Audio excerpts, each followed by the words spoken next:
Swala la usalama barabarani, sisi jeshi la polisi kanda maalumu ya Dar es Salaam, kwa sababu malengo yetu ni kuzuia, tumeanza ukaguzi wa kushtukiza wa watumiaji au madereva wanaotumia vyombo vya moto. Tutawapima vilevi, kwa sababu tumebaini miongoni mwa vyanzo vya ajali ni pamoja na ulevi.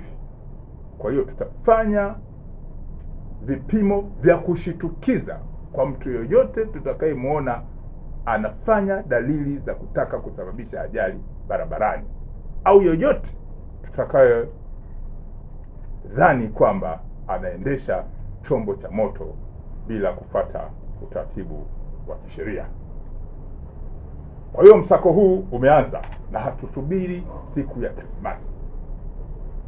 Polisi inaendelea kutoa wito kwa watumiaji wengine wa barabara ambao sio wa vyombo vya moto kuzingatia sheria za barabarani.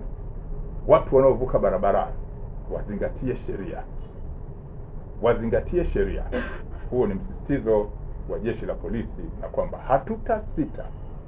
Narudia, jeshi la polisi baada ya kutoa maangalizo haya halitasita kuchukua hatua za kisheria kwa mtu au kundi lolote ambalo litajielekeza katika kutenda makosa ambayo ni kinyume na sheria.